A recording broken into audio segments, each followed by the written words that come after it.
I would like to call to order the Jamestown PSD Wastewater Committee meeting. Today is Monday, May 19th, 2025. I would like to have our opening exercises, please. First, we will start with the prayer, followed by the Pledge of Allegiance.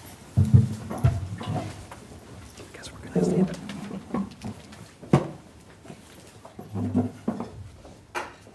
Heavenly Father, thank you for gathering us here today so that we can have healthy debate and to discuss matters that affect our citizens.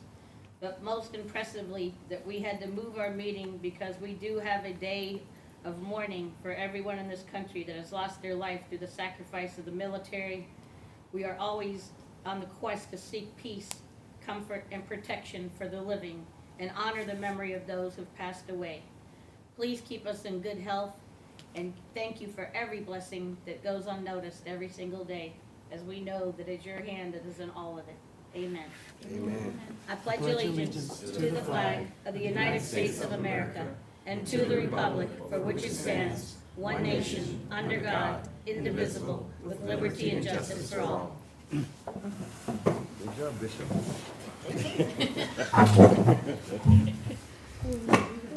Now we will have the Freedom of Information Act, please. In compliance with the Freedom of Information Act, notice of this meeting and its agenda were provided to all news media and persons requesting notifications. Roll call, please. Commissioner Ivory, President. Commissioner Grant. Yes, here. Commissioner Latson, Here. Commissioner Cantrell. Here. Now we will have the discussion of the billing, late fees, and disconnections. Ed's gonna come up and say a few words if that works. Good evening. This evening, we're going to go over the billing process as we derive it from the resolution that guides us on the rules and regulations. I will say that the goal of this, and I think it will shed light on this, logic, chronology of the process, and transparency effort. Joanne will show you the statistics. She will share with you the workflows and other details to help make it more understandable and clearable than simply just reading the resolution. Joanne?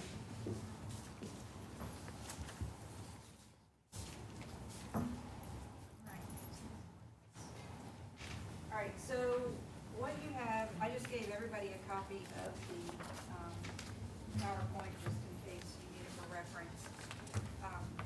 So we'll just start, basically what we're gonna go over is the information we have to have to generate the sewer bill, the wastewater billing process, delinquent billing practices, an overview of the disconnects and reconnects as customer service has their part in it, and then we'll kind of go over the fees and how much we're generating. So the information that we need to create a sewer bill starts with Charleston Water's meter reads. Obviously, the PSD doesn't have meters, so we depend on Charleston Water Systems with their reads. So what happens is they import them to us at the beginning of the month, and we upload them to our customers. We have we're about a month and a half behind Charleston Water Systems in their billing, just because by the time they read the meters, they bill their customers, and they get them to us, it's about a month and a half lag time. So we're always behind Charleston Water's billing. But also, by the time we receive those reads, PSD has already paid the treatment cost of this usage. So the treatment costs have, obviously, we all know, have gone through the roof in the last few years. But this is one of the main reasons it is so important for us to get these revenues in on time. So now we'll just go into the wastewater billing process. The actual process is pretty simple. First of all, we do get those meter reads, like I just explained on the through CWS. But then once we get those reads, we run something called an abnormal usage report. It's a report that's probably maybe 200 pages long, and it points out the reads that are either abnormally high, abnormally low, or zero reads. And David, in our customer service department, it's his job to go through that report. He has a whole month to go through it, to verify that if there's any abnormalities, that he matches it up with Charleston Water Systems reporting, which we have access to their reports as well. So, once he goes through that, then we should be ready to bill. There should not be many discrepancies at all in the billing after going through that report. So, at that point, we can actually start the billing in-house. And just a little side note, we do bill about 7,085 customers a month. And that's just in our territory, or our district. So, once the meter reads have been confirmed, then that's when we actually start the billing process. The billing is done through our financial software, which is BS&A, and it's very simple process. I mean, they have a template, you literally click on it, and it tells you what to do, and it generates the bills and such as that. Any exceptions, any problems they come up, we have to stop the billing, and we have to go through and find out what the problem is. We don't have that too often, so the system is great for billing. It takes the meter reads and it calculates the bills, and then it generates the bills. So we have 3 different bills that we do. We do BC bills, which are for customers that are current. Then we have the delinquent bills. Those are the ones that are past due. And then we have what we call final bills. Final bills are strictly bills for people that are moving out of properties. We have to bill their final bill. So there's no, when it says final bill, their service ain't gonna be cut off. That's just for people moving out. So basically the calculations of the bills, and I think most of you are aware of this, we get the CCFs, which is the usage from Charleston Water Systems, and we multiply that by the volumetric rate, and then we add the base rate based on their meter size, and that's their total due. So there's an example in there. If you do the 2.25 CCFs times the 744, that's 1674 usage plus your 2470 base rate, so their bill would be 4144. And that's the basic billing as the process that we do to bill. So then we'll get into the delinquent billing practices. And this is where it gets a little hairy, a little confusing for some people. So this is, like I said, this is more of the delinquent billing. So a bill is considered delinquent if it's not paid by the due date printed on the statement. So that, the first bill would be mailed out, and I've got examples of this. So let me, you just take one, pass it around. So the bill that's coming around now would be a first bill to a customer. And on that bill, there's a due date. And in this case, it's the 31st of December. So they were billed on 12/3. So they have until the 31st to pay. Well, if they don't pay this bill, then on the 1st, or if it was just a regular month, the 1st of January, we weren't there, but you get a $10 late fee because they haven't paid. So then it would trigger a delinquent bill for the second bill. And then that's when you have a delinquent bill, even your first delinquent bill, your due date is in the middle of the month. We move it up. And at that point, we want all of the month, the prior month, plus the billing for the second month, plus your $10. If they don't pay that bill by the middle of the month, that's when we get into the $50 non-payment fee. And the second bill will look like this. Go over it. Just got a little minute. Oh.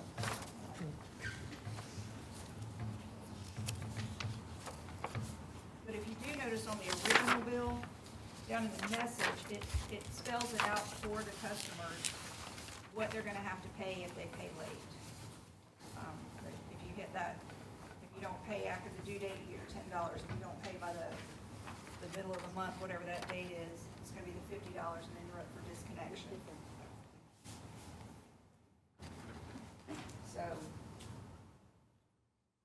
So they didn't pay the bill by whatever the second date was, the 21st, that was the date. Then they have that $10 late fee on their account plus the $50. And then they're also subject to disconnection. And then, of course, if they get disconnected, then they'll have an additional $50 reconnection fee. So the worst case. $50, or I'm sorry, $50 or $100? $50 reconnection fee. Then, if they don't pay it, if they're disconnected and they paid all those fees, and they call us after 3 o'clock and say, hey, I want to be reconnected. Okay, well then you get reconnected the next business day. No, that's not good enough. We want to be reconnected today. Okay, well that's when you have what we call now the emergency reconnect fee, which is the $100. So, in a worst case scenario, these fees could be up to $210 just for not paying your bill.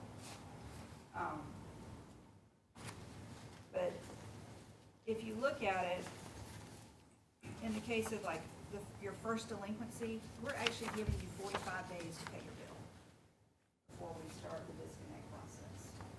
So, That's including the $10 late fee? yes. I mean, and if they paid it within that 45 days, that's generally all they're gonna get is the $10. But if they go over that delinquent due date, that's when they get the $50 and get put on the disconnect list. So, So the $10 happens within how many days? the next day. Like, your bill is due, a bill that is a current customer, okay, it's due on the 31st. Okay, well, they didn't pay it, they forgot.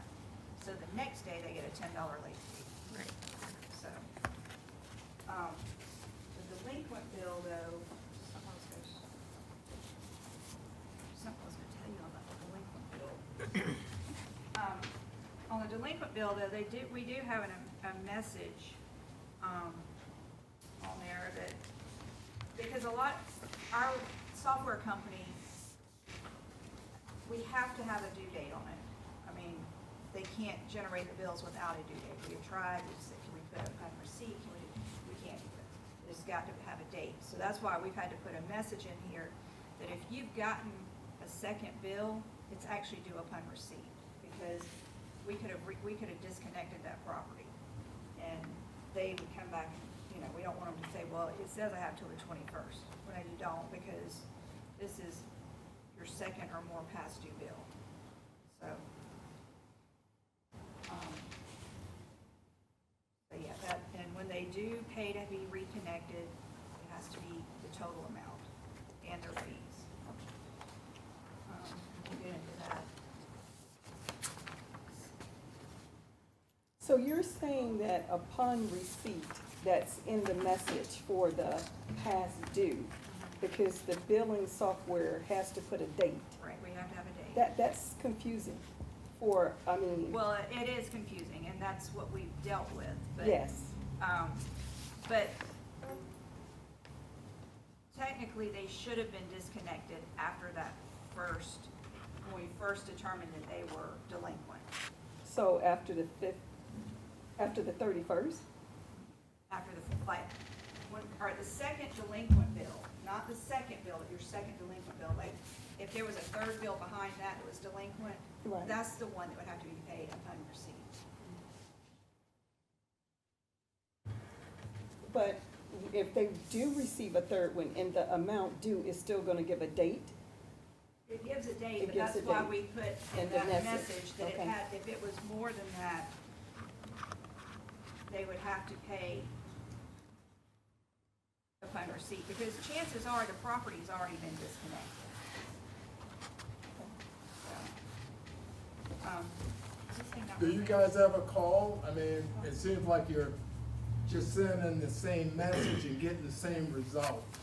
Do you call, can you call? Hold on, Mark, we're gonna get I'm there. sorry about that. Oh, no, it's fine. Just I've seeing- got those questions. I've got those questions. My bad. No problem. I got you. I mean, it's a public service district, you're supposed to support the public. Excuse me, sir. So they got rules of decorum during a meeting that you can observe, just like I'm not even on the I will. committee. I'll I've got keep- lots I'll I'd keep like my- to, I'll I got be lots I'd quiet. like to say I'll too, be but quiet I'm not from here saying. on out. Let them It do their just- thing. It Thank just, seems ridiculous to me as a citizen. Yeah, but you have the opportunity Thank you, to sir. speak. All right. Thank you, sir. Yes. Okay, so now moving on to what customer service role, the customer service role is in the disconnect and the reconnect process. The disconnects, and like we've already discussed, that the day after the delinquent date, customer service generates a list from the BSNA that shows the customers who have not paid as the due date, as of the due date on the delinquent bill. So we get a list of everybody that has not paid. So when we get that list, it goes straight to wastewater in an Excel spreadsheet for them to, figure out how they're gonna disconnect all these people. Wastewater is the one that orchestrates the whole disconnect process on their side. We give them the information and then we let them handle the disconnecting of it. Then as properties are disconnected, wastewater stays in communication with customer service. And when I say that, when a property is disconnected, wastewater sends an email to customer service and says, hey, this property's been disconnected. At that point, we add the $50 reconnect fee to the account right then, so that when a customer goes to pay online, the $50 reconnect fee is there. They start with a clean slate after they've been reconnected. They should have no balance. So then when a reconnect happens, the payments have to be made by 3 o'clock in order to be reconnected the same day. If anything comes in after 3 o'clock, we'll reconnect the next business day. Like I said earlier, if somebody wants to be reconnected the same day right after they paid, we can do it, and it'll be a $100 emergency reconnect fee. And the same goes for after hours. If they are reconnected after hours, we do require proof of payment because there is a receipt that is generated through email.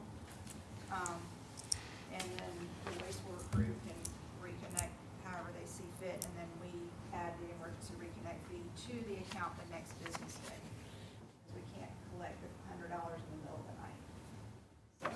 So, of course, the reconnection policy, I'm not gonna go through all that again, we just went through it. The only thing different on here is that reconnects are done between 3 and 5:30, Monday through Thursday. Then we'll move on to the fees, which this right here is just a list of the fees involved in a disconnect, reconnect situation, which I think we're all aware of those. Your late fees, the $10 late fees added to an account if the payment's not made by the due date. We do give our customers a one-time courtesy adjustment per year on late fees if they ask for it. So we do work with them. We do understand that some people forget or they just, life happens. So we do offer the one-time per year adjustment on a late fee. So in the past 12 months, there's been 7,012 late fees applied, which totals $70,120. The average late fee per month, the average number of late fees per month is about 584.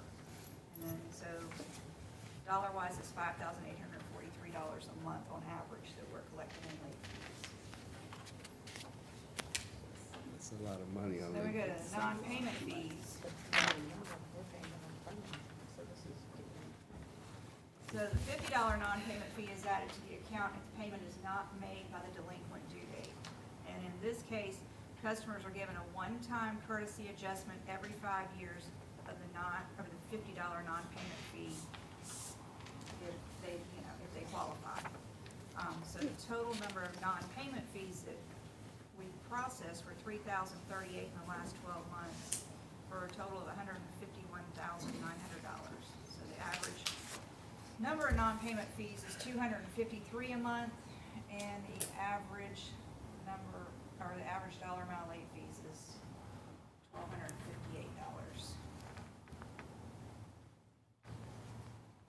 And this average is based on the 7,000 customers that we service? And,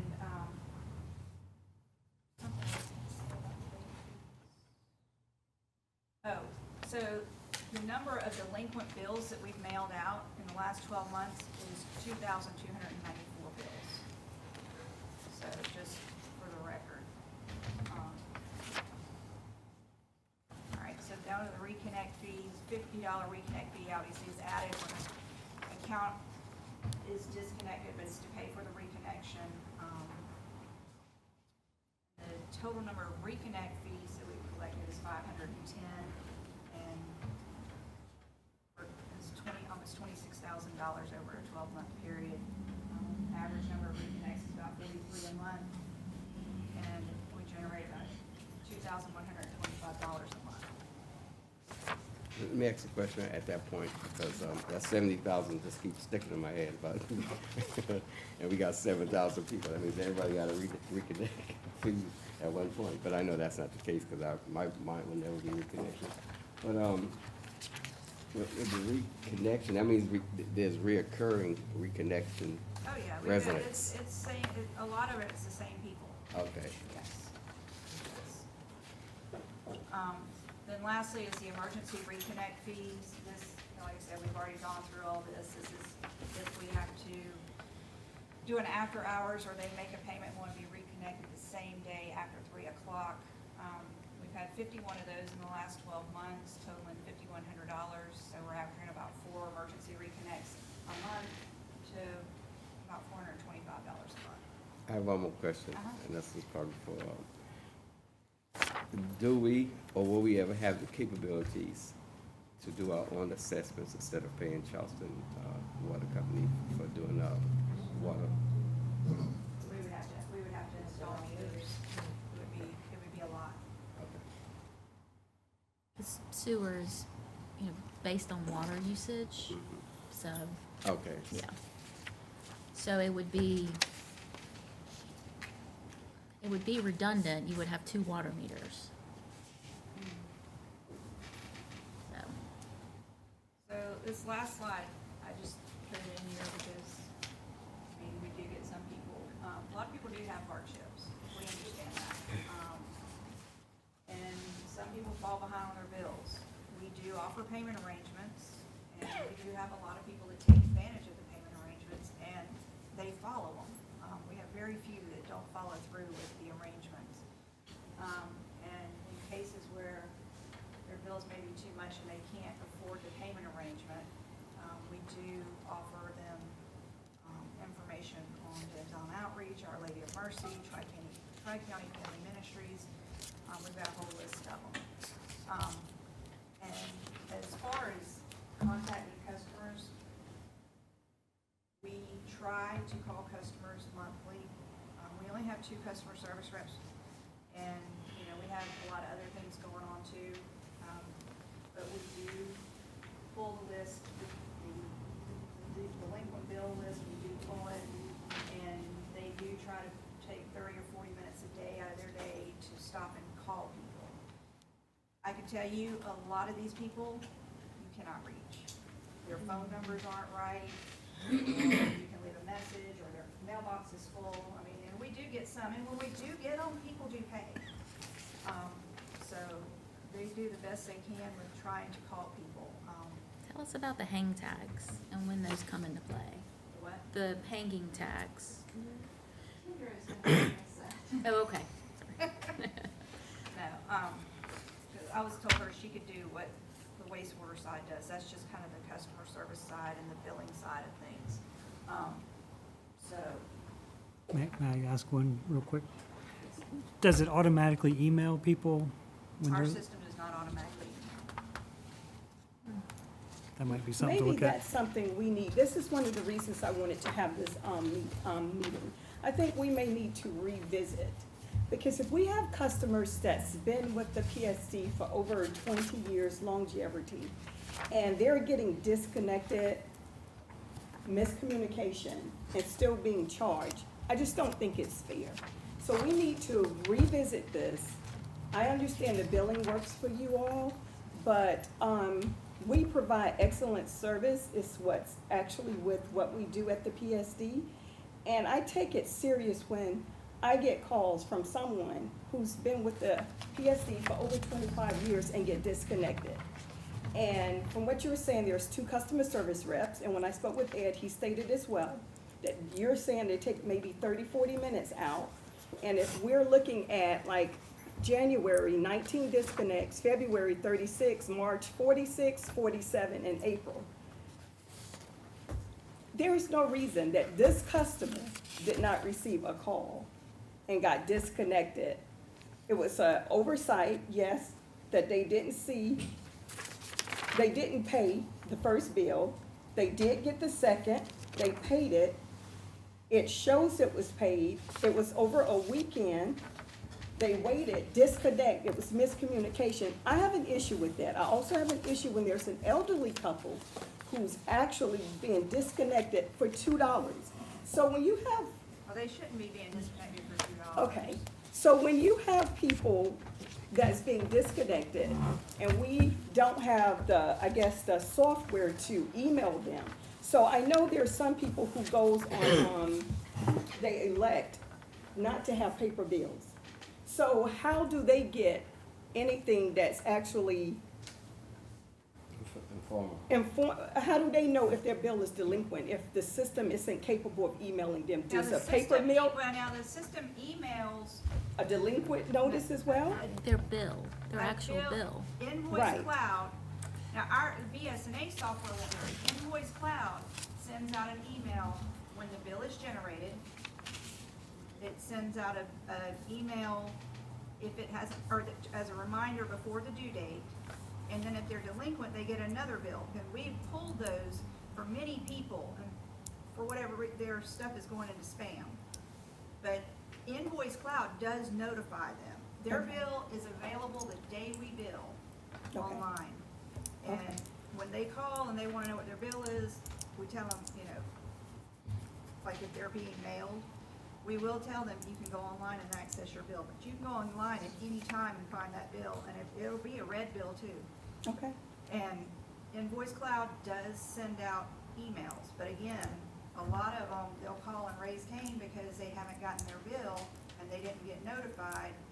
And we're able to pull up the email history from Invoice Cloud, and a lot of them have gone to spam.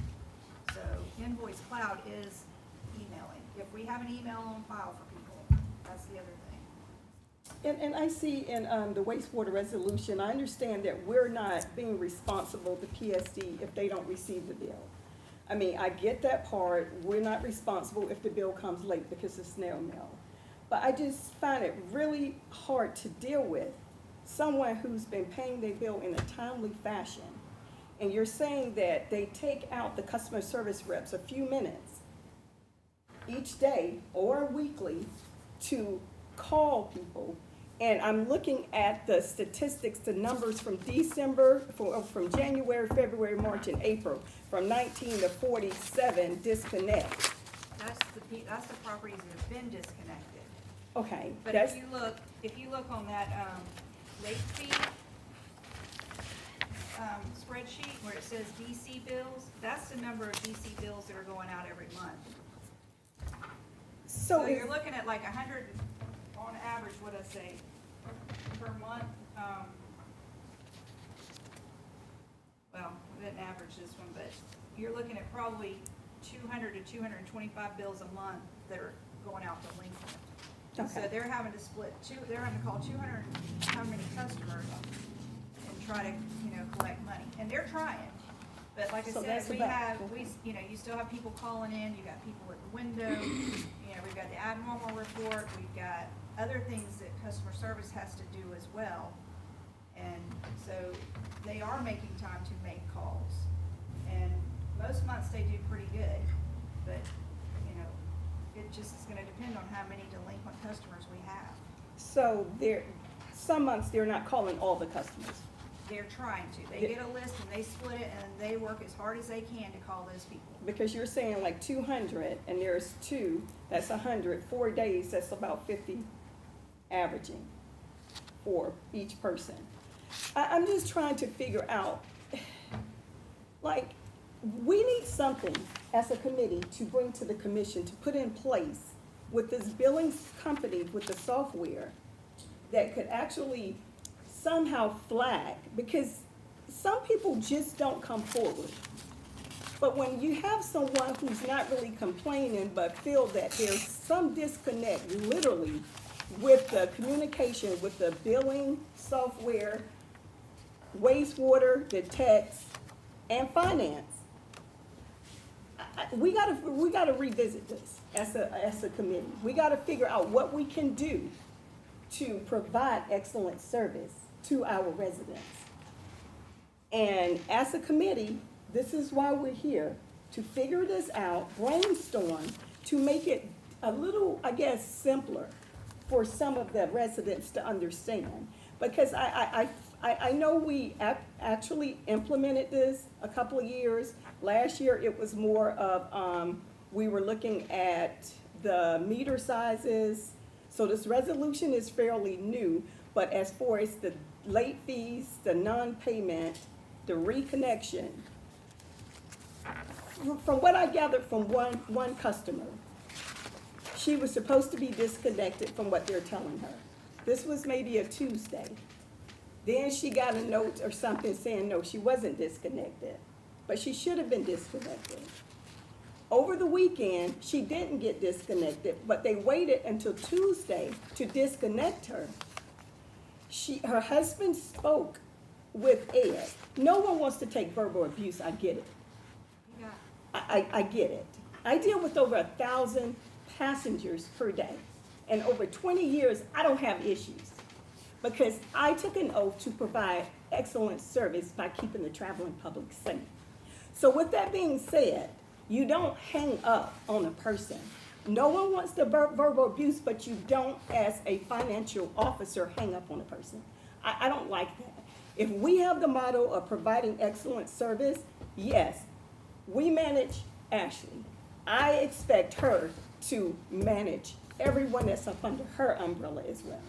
Because we cannot have that as a James Island PSD, hanging up on any passenger. Any of the residents, customers. That just shouldn't be tolerated.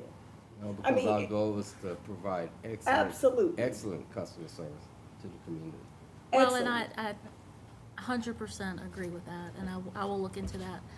I will say, if y'all were to sit, and I'm fortunate that I'm able to hear our customer service reps every day because my office is right beside them.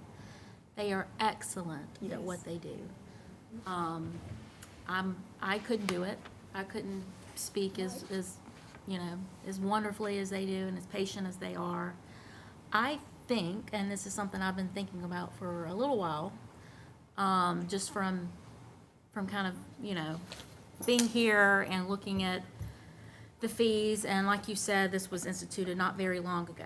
And I know the reason the commission did it was because if you do not assess late fees, then people will take advantage, and then you get into a hole, and I get it. I get the need for it. However, what I've seen is some of these fees may be too high, and people get in a hole where they can't get out of. Yes. And so I think we should maybe look at how much we're charging in late fees and the reconnection fees. That would be my suggestion. I think that yes, we're gonna be connecting late fees, but,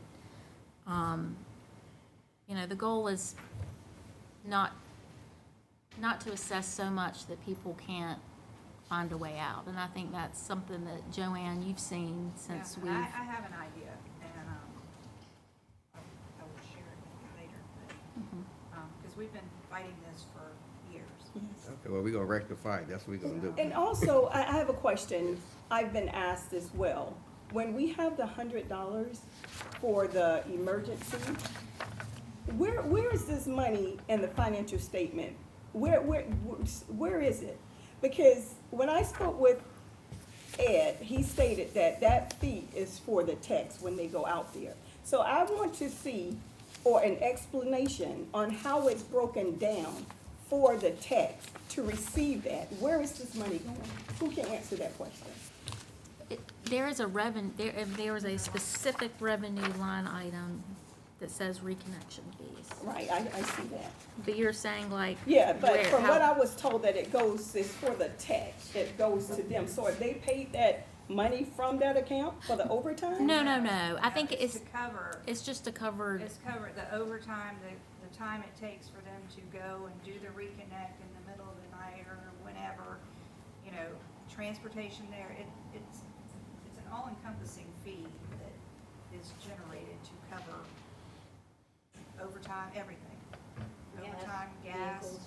because by the time that disconnect list is, they've already set their disconnect list and schedule by 3, so they can go out, take 2 or 3 hours to do the disconnects. Okay. And so if they get that schedule after 3, then it's it's adding more, it's sort of, I guess, realigning the whole schedule. Kendra, maybe this would be a good time for Kendra to come up and Okay, talk so about her they are side of paid it. overtime, or are they on call and it's part of their regular schedule, I guess is my So question. normally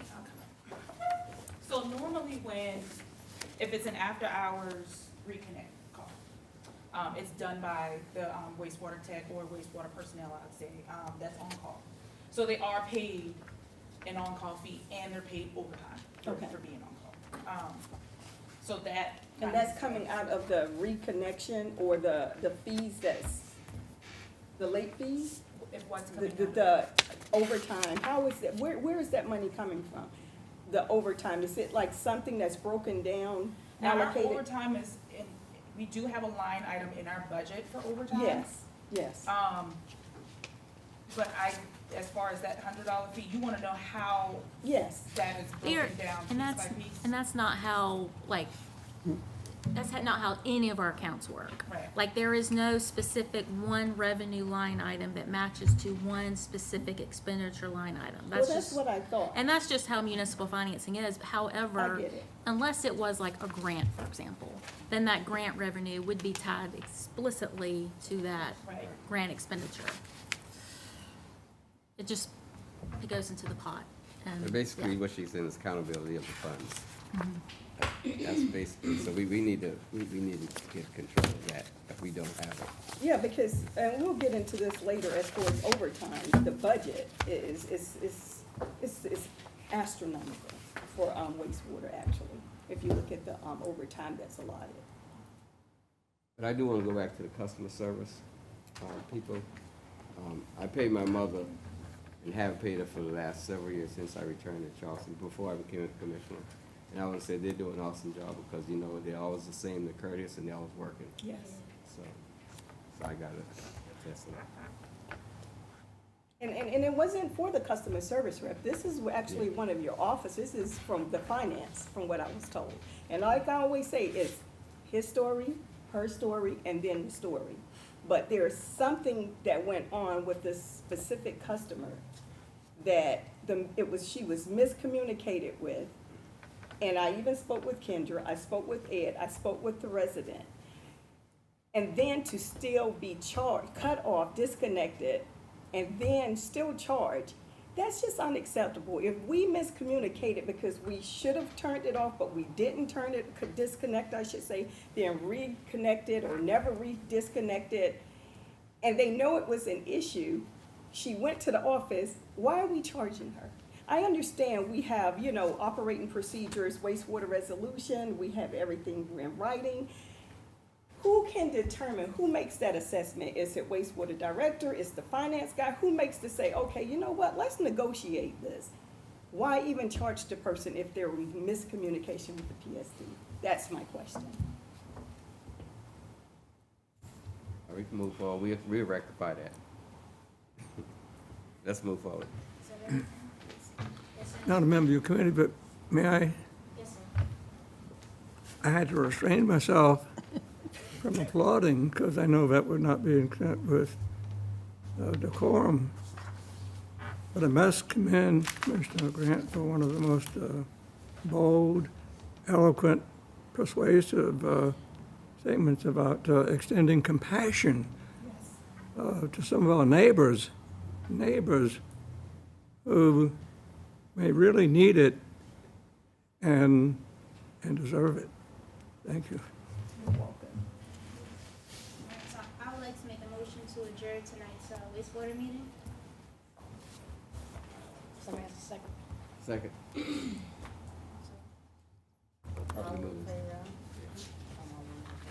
All those in favor say aye. Aye.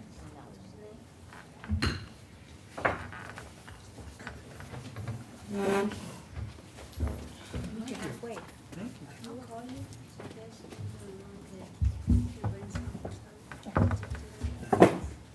Sounds like that, yeah.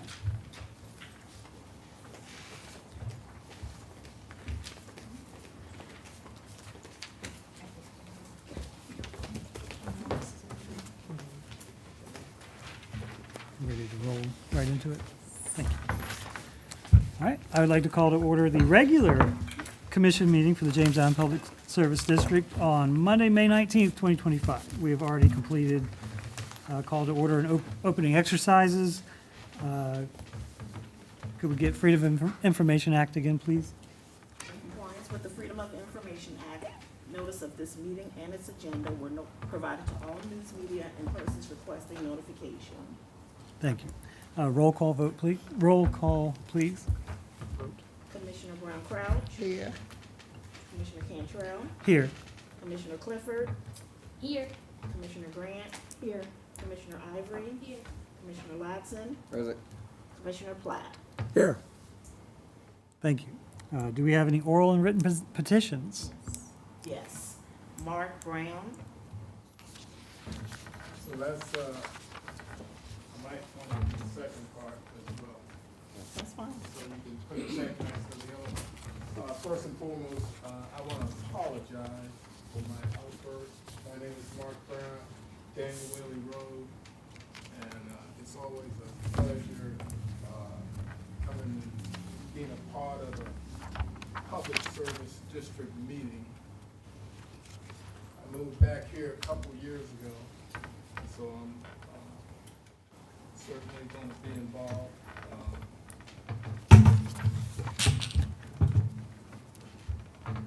I only want to say a couple things to the previous session.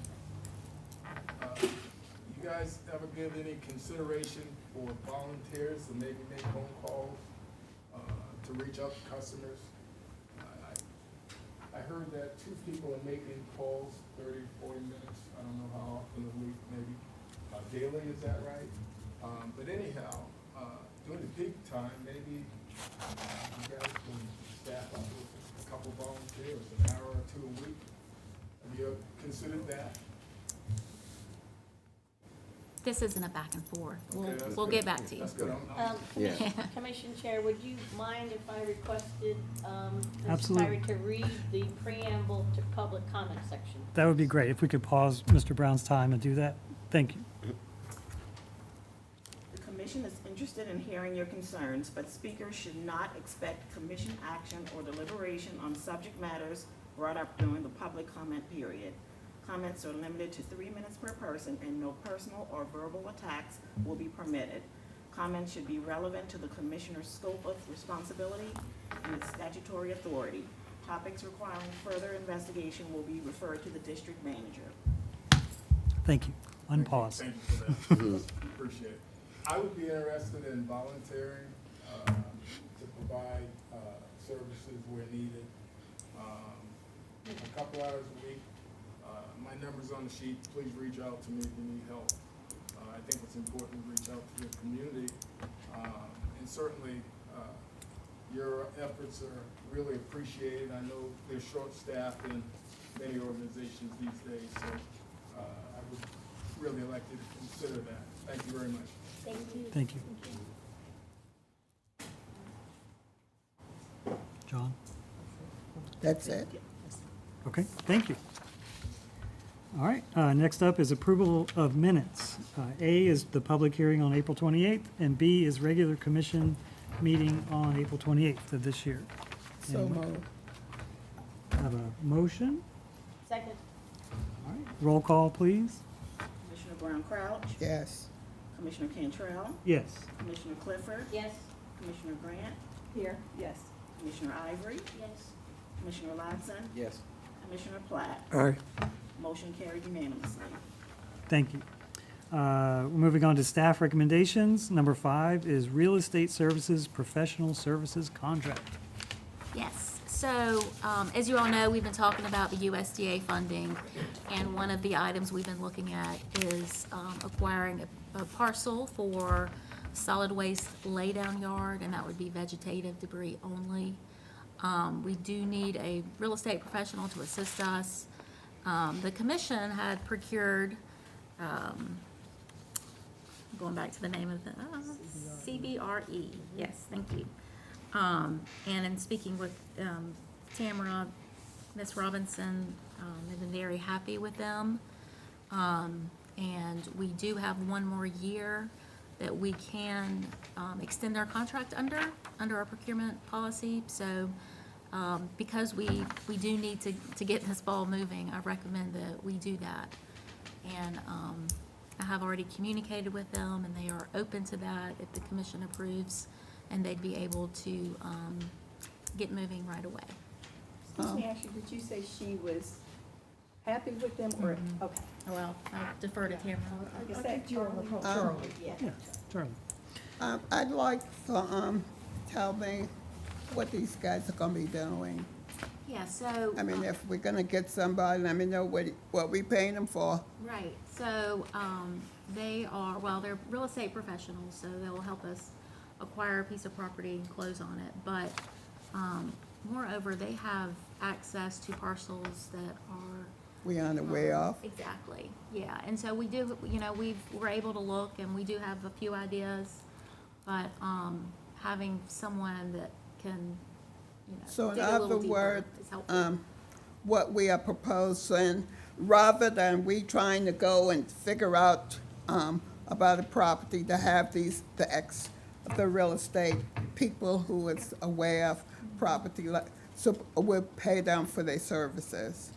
It's commission-based, so if we found Well, something. it doesn't matter, but if they're so- gonna yes. get paid, if they're not volunteering their services, they'll be paid. It's a paid staff that would, or whoever's gonna be doing this. If we actually, Correct, find a if they piece. find a piece of property, they will get paid just like, so, Yes, ma'am. okay, I not a make problem. motion to approve the real estate service Right. extension for a year for CBRE to help us find land for our solid waste laydown yard.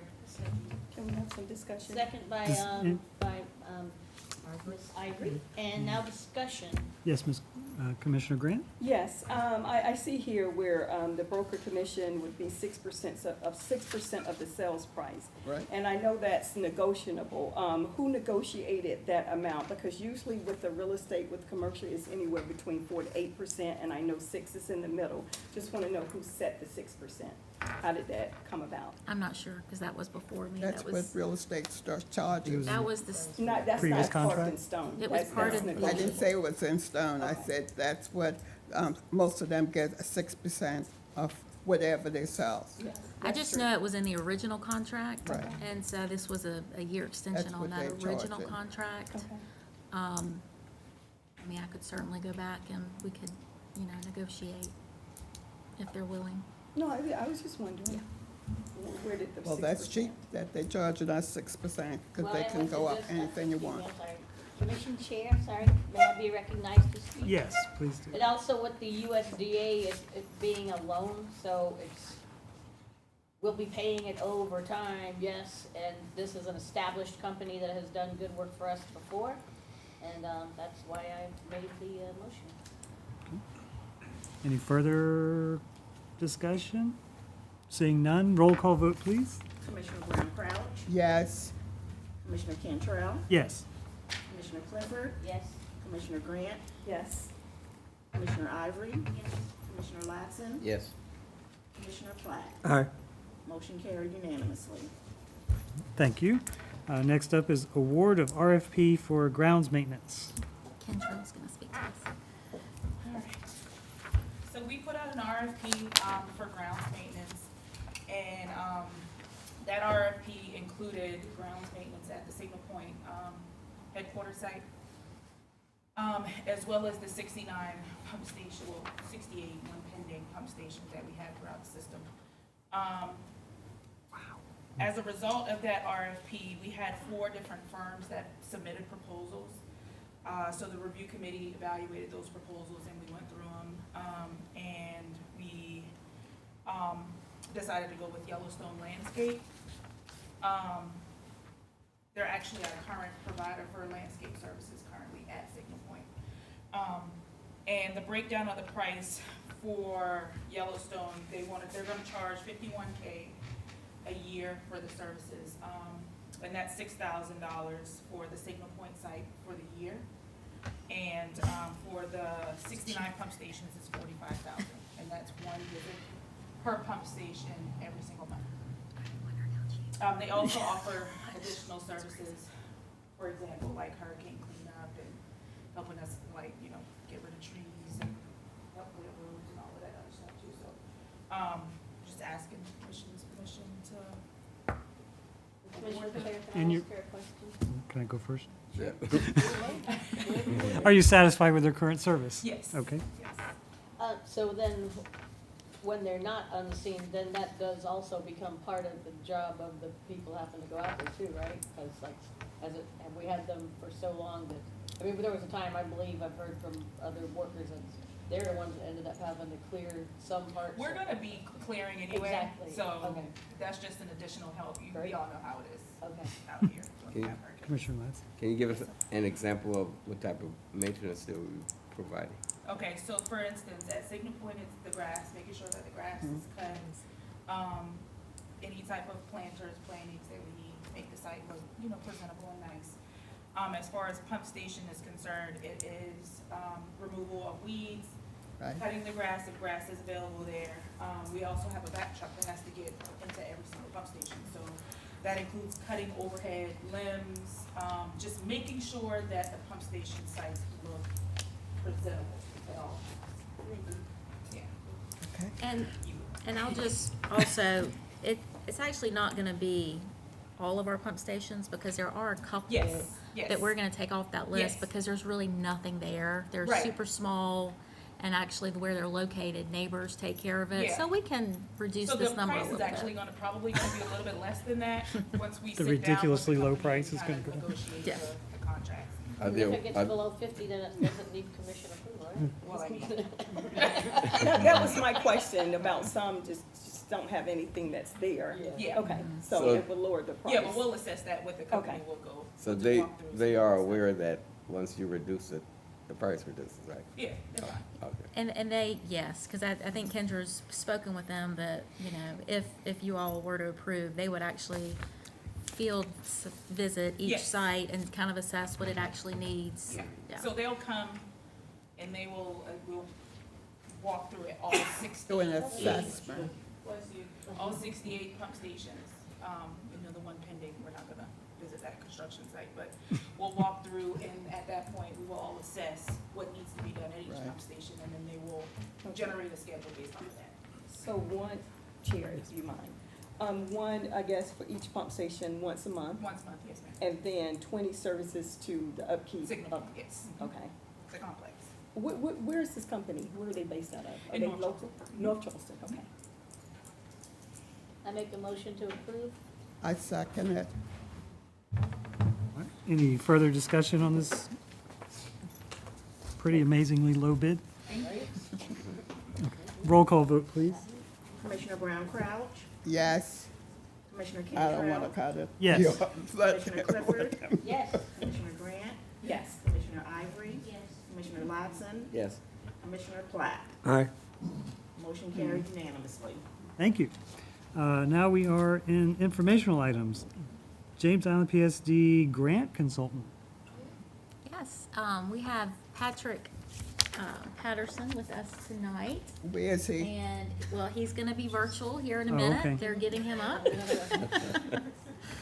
Where's Patrick? He's still up. There he is. Good evening. I wanted to introduce y'all to him and let y'all meet him and let him talk a little bit about what he's been working on for us. Patrick can come and be present. I gotta watch him on the screen. Well, he is in North Carolina, so. Patrick, I'm gonna throw the ball to you. Okay, can you guys hear me? Yes. Awesome. Happy Monday, everybody. Hope you guys are doing well. Really happy to be with you guys. I am Patrick Patterson. I'm the president of Global Partners of Fathers and Families. We are a international firm that has primary responsibility for helping nonprofits do 4 things. Establish nonprofit with the IRS. The second thing we do a really good job of is grant research, which is identifying funding sources based on the organization's needs. Grant writing, I've done about $85 million in grants over the years, small, medium, large grants, and then board training. You know, how do we get boards to be very active? Personally speaking, I'm from Columbia. I'm born and raised. I went to C.A. Johnson High School in Columbia, Benedict College, Okay. and I went to USC for graduate school. I'm a social worker by trade, undergrad degree in social work from Benedict, and master's in social work and a master's in public health from USC. Have lived 3 different places. Columbia, where I was raised. I left Columbia in 2003. One of my first loves is working with fathers, men and boys. And in 2003, when Mark Sanford was running for office, I was invited to a meeting, actually where you guys are, actually in Charleston. And when I got to the meeting, Mark Sanford wasn't there. The person that I ended up meeting with was President George Bush, who was at the time President of the United States of America. And because of my love for fathers, but also grants, my first job was at Sisters of Charity Foundation of South Carolina. I sat right next to President Bush, and in about 30 minutes, with a room full of armed security, he had asked me, you know, what makes me want to work with fathers. And my own father's story was one that led him to ask me, will you be in South Carolina the rest of your life? And I wasn't sure what to say to the president, but shortly after that conversation, my wife and I left Columbia, moved to Delaware, and for the next 4 years, I traveled the country, talking to small and large nonprofits, faith-based groups, about how to access federal funding from the U.S. government. When he left office, I did the same thing for President Obama for 8 years, and it's just a pleasure. It's been a pleasure of mine to help small organizations, but also large groups to secure funding. Married, next month will be 28 years to my high school sweetheart. We have 2 beautiful daughters. My oldest is 19. She's a rising junior at A&T in Greensboro, and my baby girl just finished high school, and she'll be going to A&T in the fall. So I met Ashley over email. We had known each other for some time. I've been traveling the state of South Carolina for many years, and our first engagement was to establish the foundation's IRS nonprofit status, which we normally take 60 days. We got it back in about 30 days from the federal government. Our second line of business, as I mentioned to you guys, was to then look at doing grant research. And so I have started our process. We did a pretty thorough assessment of what grants are out there for you guys specifically. We found 10, and our next steps are to pursue 2 of those grants that are due in August of this year. Currently, outside of working with you guys, I manage a federal contract for the U.S. Department of Health and Human Services under President Trump. Have done that since President Obama left office. And so there are 13 grant writers on my team. My love, my passion for community starts where I grew up in church in Columbia. My mom is still there, 75 years old. My family's still in Columbia, but I'm really, really happy to be with you guys. It's been amazing working with Ashley, Ty, and Tamara, and I'm looking forward to winning with you guys. Next time, I'd like to see you standing so I can look in your face.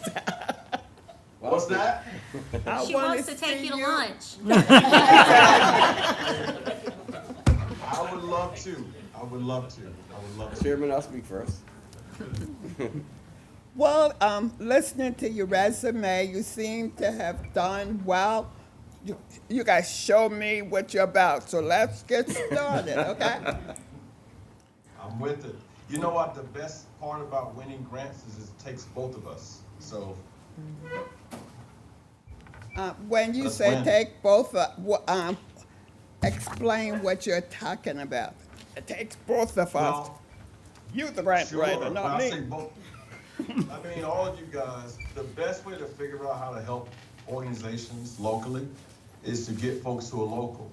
There's a proverb that says those who are closest to the community are closest to the solution. And you guys are.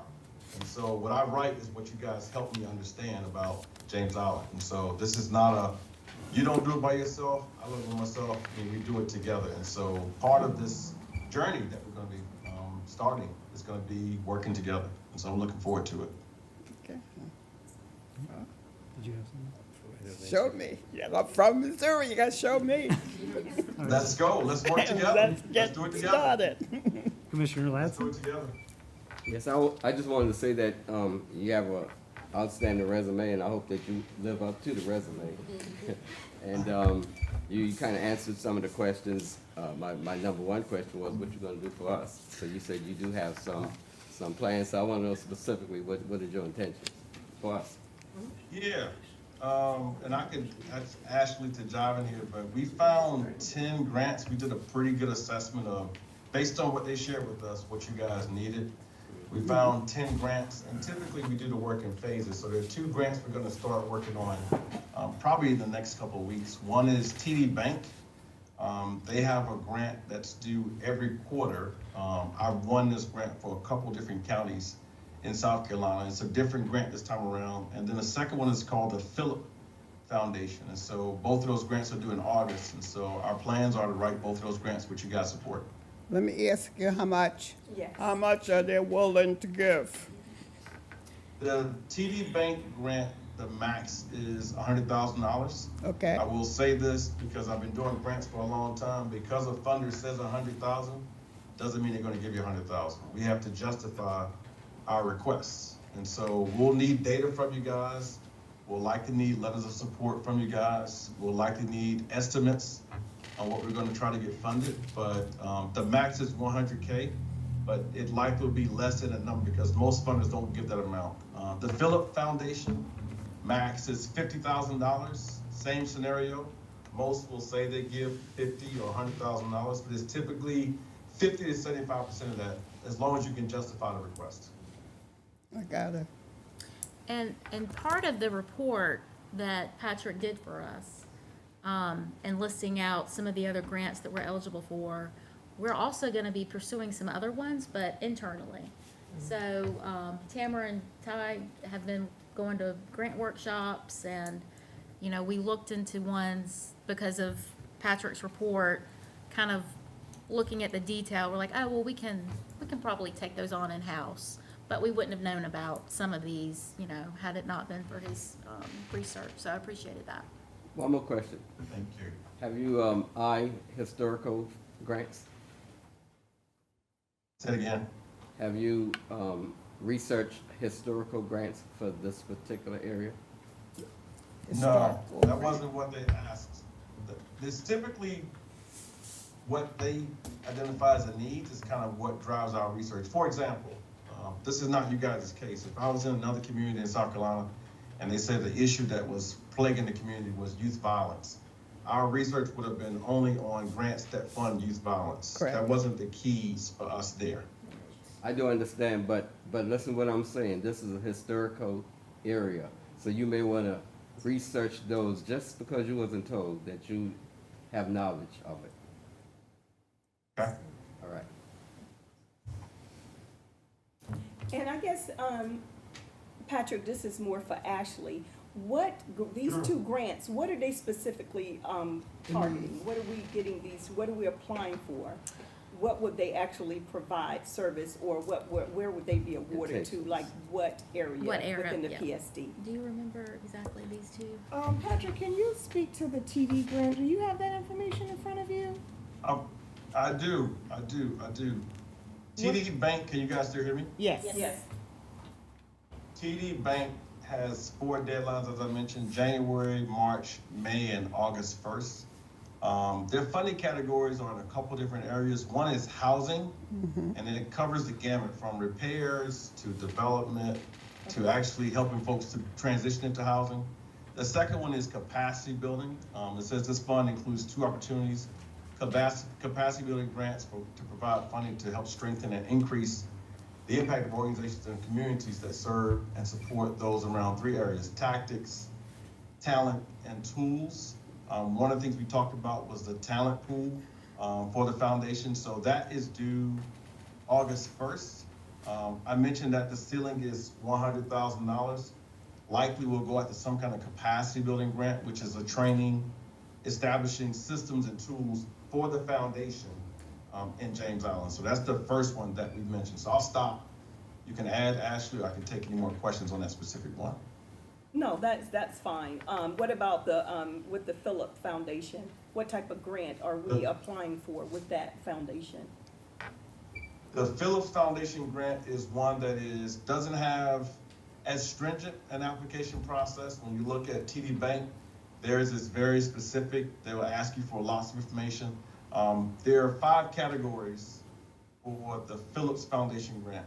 Education, and when I mention these kind of categories, you can just think broadly. Correct. The second one is human and community services. The third is healthcare and rehabilitation. The 4th category for Phillips Foundation is arts and culture. And to the last young gentleman that just spoke, is history. Are those 5 categories for the Phillips Foundation. The deadline for that one is August 10th. And as I mentioned, the max you can apply for is up to $50,000. And I think on that one, we were looking at gearing towards either the capital needs with the Health and Human Services, with the turnout gear, or helping to fund the EMT initiative and training. Okay. Yep. Great questions, y'all. Great questions. But that was not a primary focus. Yes. By That's the not- way, I'm a graduate of Benedict College as well. Talk to me. We focusing on other additional areas like getting lights for the community, so that's the type of grants we want you to research. Not exactly for EMT, because we do have internal funds for that. Say the last part you said. You said, I heard the EMT part. What's the part you said you want to focus on? Like getting lights, street lights for our community. Yeah. Oh yeah, that's a great one. Yes, in the I would put that unincorporated under. area. We was hoping that would be part of the reason you're here. Well, I think if that's something that you all decide to move forward on, then that's something we could ask Oh, him we to are. look into. You already know that we're gonna move forward on that. Well- That's not a question. This is phase 1. Right. Okay, let's move forward. Any other questions for Mr.? Thank you Patterson? so much, Patrick. I appreciate you being No, here. thank you Thank you, all. Patrick. We'll be in touch. Thank you. And keep up the good work. Thank We're you. gonna make sure you're Bye, focused. Patrick, Thank and you. come see us Have a good sometime. Good night. Thank you. Okay. Thank you. Drive safe. He's, what part of North Carolina? Wake Forest. Wow, He's still on, still listening. other than the country. See, we got you. He in the country. Thank you. Good evening. Patrick, you, I think we gonna hit. All right. country boy. District management report. He can only do what he's been instructed to do, so I think there's more discussion leading up. Oh, okay, because he sure have a short contract. Okay, Signal Point Complex improvements, those are continuing. Exterior painting is gonna be completed this week. We're working on making AV improvements to the wastewater conference room, and getting those squared away. We have a lot of meetings in there, as you all know. So we can better improve communications with our consultants and outside agencies. Procurement, there's several new RFP postings that we'll be working towards based on what's been allocated in FY26 budget. So that includes working on an fats, oils, and grease program, on-call wastewater maintenance contracts, and then also we'll be looking at hiring a consultant to provide a position and pay matrix study. So even though those funds aren't specifically allocated until July 1, we're going to go ahead and do the legwork, so we'll be ready to go later this summer. Clark's Point skip project, of course, moving along. We were able to get the contractor to install some electronic signage, and that's, I think, really helped with the traffic flow, or just notifying residents when they're coming into the neighborhood that, hey, even though the road's torn up, it's still open to local traffic. That's helping with service delivered to the Amazon trucks, all of that. A fourth resident letter was mailed out. I attached that to my report so y'all can see that as well. And then we're continuing to post regular construction updates for the residents on our website. And the folks that we've been working with Mesa, they're working on, in their letters, they're trying to get folks to give them their email address so that they can also, you know, they don't have to just go to the website to get updates. We can actually email them regular updates. So we're working on pulling that together. The USD funding updates, our engineers have submitted a pre-application for the flood proofing and pump station resiliency application. And we have another pre-application for extending the sewer to unincorporated properties.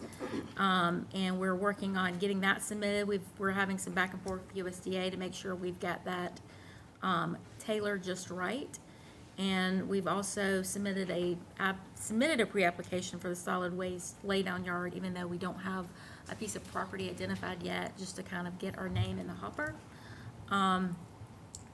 And then we've had some preliminary conversations with Charleston Water Systems about them helping jointly in the Daniel Whaley Road area. So, yes. Might I ask, can you elaborate on, you know, the people who came about the unincorporated area with sewer? Talk a little bit of what has happened since that time. Yes. Yeah, so people can understand. Yeah, so there's, I think what we're going to do is have sort of a three-pronged approach in our application, where we will have part of that for gravity sewer, which specifically looking at Daniel Whaley, and then there's some other areas that we could do, not gravity sewer, what's the other one? Grinder pump system. Thank you, grinder pump systems, that's more suitable and feasible for those locations. So we have these, you know, I say three-pronged because they're really three different areas, but they're all in unincorporated Charleston County, but they're all, you know, a little unique, so. So you haven't gotten any kind of explanation from them yet, you just applied? Yes, and so Bob George has been communicating with Nikki Toombs, the lady at USDA office. Once we get an answer, then we can let the community know exactly what is going on. Yes, the next step, absolutely, would be a public meeting with, I think we would need one in each, you know, a separate one for each area, because at that point, we really need to start engaging folks to say, hey, if this is something we, you know, move forward with, are you willing to accept service? And we need to get some homeowner commitment at that point. Correct. I just think it's important to articulate exactly what we're doing. It's not that we're just sitting back and doing nothing, but to just keep informing the public of we are working on trying to get the unincorporated area sewer. And that's the ultimate goal for the PSD right now. Right. Yep, I also included in this, attached the letter that was sent out to all of our customers, notifying them of the rate increase that's scheduled to take effect on July 1. So that went out. I received mine, I think, like a week and a half, almost 2 weeks ago now. So, emergency operations. The leadership team met and reviewed annual updates from Chief Engelman and the other department heads. And we have the first meeting of the reorganized James Allen Emergency Preparedness Group. They are meeting this Wednesday here at the fire station. So please, if y'all can join us, please do. Solid waste, I just wanted to include my little ride-along with Mr. Desmond. The new truck is amazing. It is so smooth. I mean, when it's picking up the cans and dumping them in, you hardly even feel the truck shaking. I don't know how they do it. Well, I do know. So the seats are air seats. And they're so comfortable. So anyway, I had the best time. So you tried to tell me to go ride around? Yes. No way. It was fun. I even stopped some of my neighbors and told them to turn their can That's around. enough for me. But looking ahead, again, that meeting this Wednesday here at 9, we have about 25 folks that have RSVP'd from across. Yeah, we've got the county, city, town, school district, hopefully DOT, so a good group. Folly Beach is also participating in that. There's a DOT public meeting on the Folly Road safety improvements. These are those medians that their DOT is looking at placing at different places up and down Folly Road. So I emailed you all that updated concept drawing last week, but that's what they're going to be reviewing at this drop-in on Thursday from 5 to 7. And then please be prepared at our next meeting for some commissioner headshots.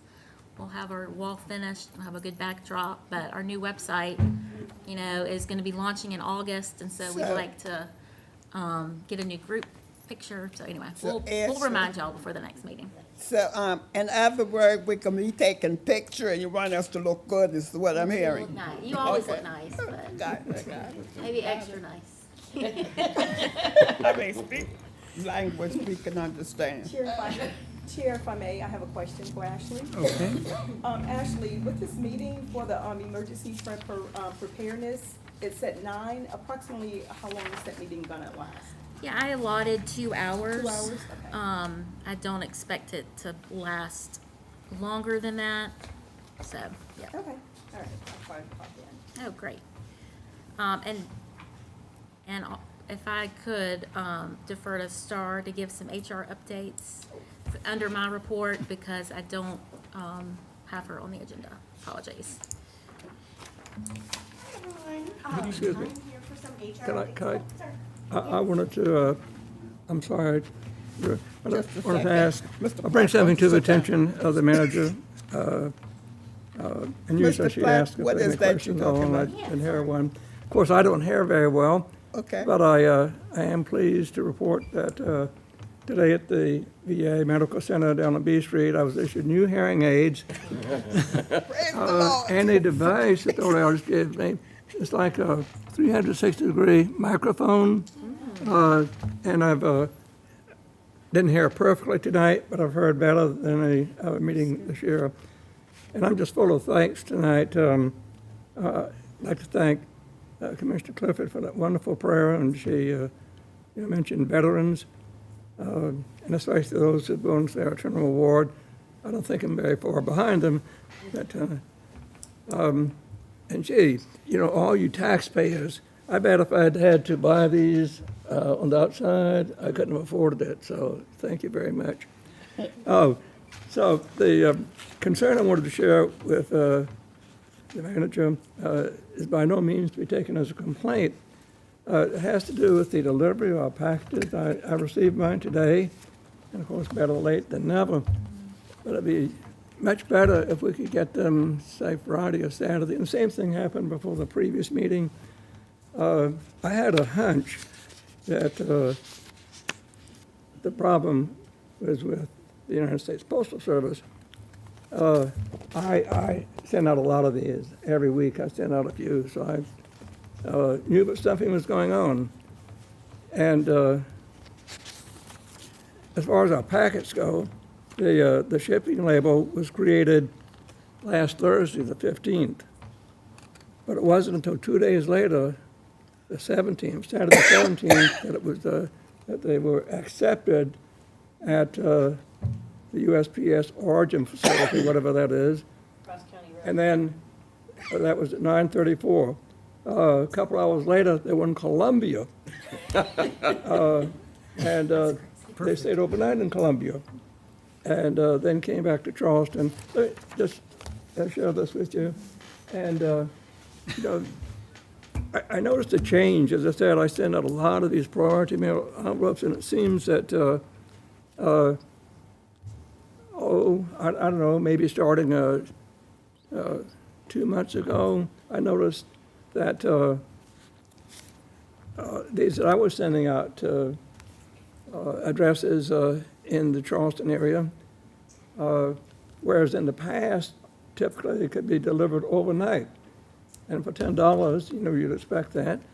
But then all of a sudden, they weren't delivered overnight. And so I used the USPS tracking site, and lo and behold, they were going to Columbia. And that seems to be, you know, their process now.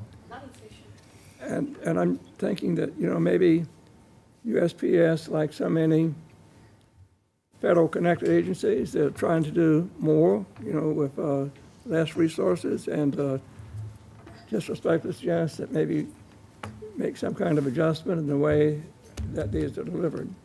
Thank you. Yes. I'm sorry. We used to receive them on Saturdays, and now we're getting them on Mondays. Yeah, well, I got We get 'em this online. afternoon. Right, we get it on Mondays now. Normally it used to be a Saturday, which gave us a chance. I mean, especially if your eyes are bad, unless you're gonna pull it up on your computer and go through it, which I've had to, but it's nice to just have the package over the weekend to, I think go we through could- as well. I think we could just start hand delivering it. Great We idea. used to hand deliver it Save before, and I got my stuff on time. Maybe we need to go back to hand delivering. I think so. It saves money. Yeah, Yeah, we can do that. you know, the money you pay the post office, you could probably get a volunteer to come and pass these on and pay them, which I pay the post I can office. do it on my way So I home. can get mine on No time. problem. It's not a lot of us. Yeah, Maybe have Desmond just drop it off. We can handle it. somebody. Just put it on top of the garbage can. Okay, I think we're off the rails. All right. Let's get back on the rails. All right, let me hear what you got. So we did have some training this week, or this last month rather, with the fire department. I met with Off-Reach that's here at Fire Station 1. And we talked about communication, building a better culture of communication. So we had some lively conversations there. And we also have some training coming up for supervisors with our drug screen provider. That's in June. Next, our performance reviews have been completed and submitted. We're 80% complete, yay! We do have a few outstanding. We have a couple people that are on FMLA, so those will be delayed, which is expected. And also to prepare for our position and pay study, we are working on reviewing all of our position descriptions to make sure that they're as up to date as possible so we can get the most accurate data when we do have our survey. So you're training on communication. What was some of the stuff you talk about? Effective communication, how to resolve conflicts. It was maybe 25, 30 minutes training. Yeah, but, you know, it'd be nice for us to know, you know, what you're doing to improve, because communication can be very bad sometimes. So, so you think that training has been helpful? I think so. Helpful? Okay. I think all training is helpful, and, you know, with training, it's maybe not new material, but it's nice to have a refresher, you know. You know, these are ways to resolve conflict. Sometimes you just need to remove yourself and not take 5 minutes and stop the conversation and come back. And other ways to kind of diffuse situations. Okay, Any questions for me? thank you. Thank you. Thank you. All right, let's go ahead with department reports. Don't you talk so much in here. All right, Ed, you have 1 minute and 42 seconds. Good evening. We are 83% of the way through the fiscal year, and the departments are doing a great job staying at or within that percentage threshold. First first thing I'd like to look at with you tonight, or point out, is we're just gonna stay on page 1 tonight. Everything else is pretty straightforward. If you go down to the accounts near the top ending 40102 and 40104, that's revenue from the city of Charleston. They have not paid us anything yet this year. They have assured us today that they are gonna be paying us very soon, possibly this week. That impacts actually 4 revenue lines. The first 2 I pointed out was real property tax. You go down to the accounts ending 40202 and 40204. That's vehicle tax, personal property tax. Same thing. They've not remitted any monies to us, so we look forward to seeing that in the very near future. And lastly, if you will go down to account ending 46504, that's labeled as FEMA grant. We received some money from reimbursement from FEMA for Hurricane Dorian. Oh, This really? is something we thought we put to bed a long time ago. 2 years ago, they sent me notice that we needed to send them reimbursement, that they paid us too much. How much did they pay us? I wasn't here back I then. did, I don't know you have those- figures? I don't know how much we received in 16 or 17, or, I wasn't here then. But, so they said we owed them about $20,000. We looked at the numbers and said, in fact, we don't owe you 20, you owe us 40. And so we did just receive that check, and hopefully this back and forth with the FEMA agency will not go anymore regarding Dorian anyways. And that's the extent of my report. If there's any questions. Thank you. I have a question. Yes, sir. How do y'all determine they owed us? Oh, this was 2 years ago. It was just, we were just revisiting the support, the payroll, the hours that the different departments submitted for hours worked, and saw that we had additional reimbursement available. I know that's kind of vague, but it's a couple of years ago. Ed, I know you'll get the money, so I'm not even worried. You'll get it. I have a question, and I guess it may just be, from HR, I'm not sure, just each department. Are we fully staffed for every department now, or are we still understaffed? We have a few positions that are open. Okay, because when I look at the financial, the statement, and I look at the overtime, of course, fire is always more than the others. I'm just trying to find, I guess, why is it so much overtime that was budgeted for this year was 289, and it's already 171,000. And then when you go to wastewater,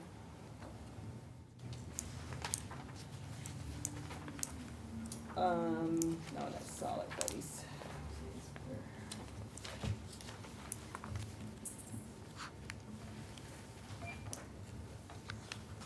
Was budgeted 50,000, we're at 27,000. So I'm just wondering, what's the justification, why is there so much overtime being paid if we're almost fully staffed? Regarding wastewater, they're coming in way under, and that's in part because their administrative You're saying they're person, coming in that was- under? Right, in the Department 150. So their wastewater administrative assistant, that position was not filled all year. Okay. And then there was one category, let me see what it was.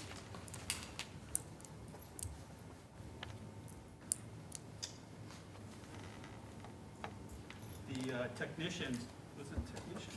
Under fleet? No, No, under under waste- Department 150. Under wastewater.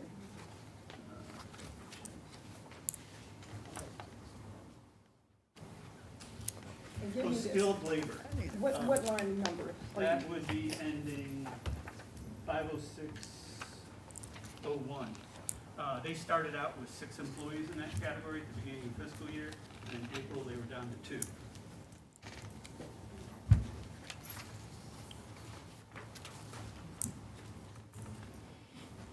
Okay, so you're looking at the overall that they're under versus just for the regular employees, is that what you're saying overall? Regular employees. Well, I'm looking at 50920. Are you in page 15? Oh, the overtime. Yes. Page 8. Page 15? Yes. She's on page 15. Are you, So you're questioning the wastewater overtime? Yeah, I'm just saying if we're almost fully staffed, as well as when you go to, the fire, we're, when you go to 102, 50920, we're like, into 171,000 with the, overtime. That's why my question was, So fire had some special adjustments last summer when we were going through the budget. So their hourly wages were increased, which means their overtime was increased. Overtime's based on time and a half.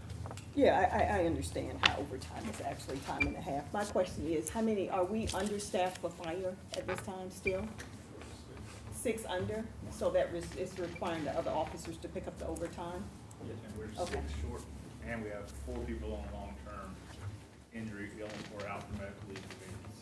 Thank you for that, yes, because I'm well aware overtime ed is, time and a half, but thank you anyway. Moving right along. B. All right, wastewater? All right. Quick update from wastewater. The Harborview Force Main project is progressing along. They have started with the force main pole down at Plum Island. For Clark's Point, the construction is actually moving along in that area. We've been working closely with NISA Land Services, I can't ever say it. Communicating with them, with customer, resident complaints, concerns, questions. We've been working really, really close with them to make sure that they relay the proper information. For the Phase 6 project, the contract documents for that project are being signed as we speak. So once those documents are signed, we'll have our pre-construction meeting, so that project will start sometime early summer. I expect to have our pre-con meeting in June. I do have a new employee, but he'll come next meeting. And the wastewater department as a collective we're preparing for hurricane season. Getting ready for June 1st. Any other questions? Nope. The new employee, what's his position? He's a wastewater tech. Okay, Yes, thank you. I want to tell you that those letters that you sent out to the Clark's Point has been very effective. I don't hear any complaints, so continue to keep them updated on what's going on. You won't have the like you had before. Yes, ma'am. Thank you. Can't wait to see that in the minutes. Thank you. Fire. No bunch of talking today. Good evening, thank you for the time. Your fire department, I know last month ran 151 calls for service. About 50% of that was EMS or car accident related. We did respond to a structure fire, but it was in the city of Charleston and not within our district, so don't have any numbers for that. And the only other major item is fire stations, 4 bathrooms. We've completed that remodel. They're back into their normal routine, so to speak, at that fire station, and they're happy for it, so thank you for the ability to do that. It was a deeply needed upgrade. If there's any questions for me, I'll be more than happy to answer them. Thank you. Thank you. Thank you. I got a Good question. job. Oh, he's calling you back. Oh, Good job. so what's the progress on Fire Station 2? Fire Station 2, so they're actually moving from transitioning from the superstructure of the stall, and they're pouring a slab for the living quarters next month. All right. So hands off to Chief Ingram, who handled that project, and we're babysitting it several times a day, watching it grow out of the ground. That's all right. They're coming along very well with that fire there's station. I pass it almost daily. Y'all are doing a lot. There's some progress photos on, By the end of the year, you keep it up. I don't know about that. Yeah. there's fire some good station. progress photos on Sean, what Instagram was too. that, February maybe? Yeah. All right, no committee or PSD representative reports.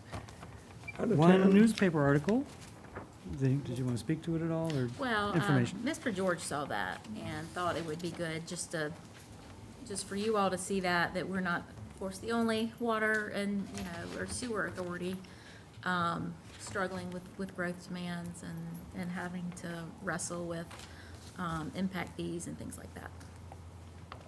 It's just good to kind of know what our neighbors are facing as well. Thank you. Mr. Chair. Any new sign up? Oh, I'm sorry. Can we go back to item 10?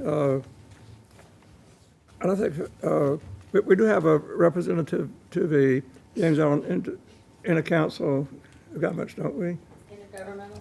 Yeah. But I It's think government. the committee one on here that's referenced goes to the administration wastewater committee that we just had, solid waste and fire and emergency. So, this year so far, the wastewater committee has met. I believe our next meeting will have an administrative, committee meeting. And then once we get feedback from those reports, but, if anybody was in attendance at the intergovernmental, if there's anything that was on point to us, I think just that's what happened at the intergovernmental meeting. Yeah. I was unable to attend. Me too. Recently, like last week, former Commissioner Susan Milliken, I think, reached out to all the commissioners and maybe some of staff too, about a developer's proposal to a request of the city of Charleston to annex some acreage, and it was very, certainly would not be in the best interest of the most of the residents of James Island. And I'm thinking that, these intergovernmental meetings would be an opportunity to express our displeasure to the city of Charleston. And think about Director of Finance, what he said, a check, they drag the heels. The city of Charleston is just not being friendly to James Island. That's not Not just the town of James Island, but the James Island Public Service District, but, all the residents of James Island. I think another development is the very last thing that we need over here. And I think that the great majority of people who live over here would agree with that. So, again, I would just urge you to take that opportunity to confront the city of Charleston representative of that. Thank you. Thank you. All right, do we have any more signups for? Mark Brown. Is back. Thank you one more time. Mark Brown, Daniel Wheeling Road. Thank you, Ms.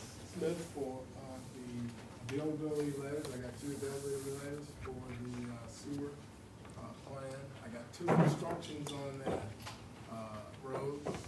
And it would be great if we could keep informed of the progress for the grant and the ultimate sewer main installation on Daniel Wheeling Road. That would impact and be a great help if we know the schedule for that. We could offset putting a grinder system in and saving, $40,000, $50,000 per construction, 2 homes. So with that in mind, maybe a monthly update on the progress towards USDA funding or what other grants are available that the gentleman in North Carolina might pursue. Again, thank you for all the effort you're putting forth, and I appreciate it. Yes, sir, thank you. Thank you, sir. All right, with that, we have on the agenda to enter into executive session to discuss legal review of street lighting franchise. Do I have a motion? Move. All right, let's vote, please. Commissioner Brown Crouch. Yeah. Commissioner Cantrell. Yes. Commissioner Clifford. Yes? Commissioner Grant. Yes. Commissioner Ivory. Yes. Commissioner Latson. Yes. Commissioner Platt. No. Motion carried 6-1. All right.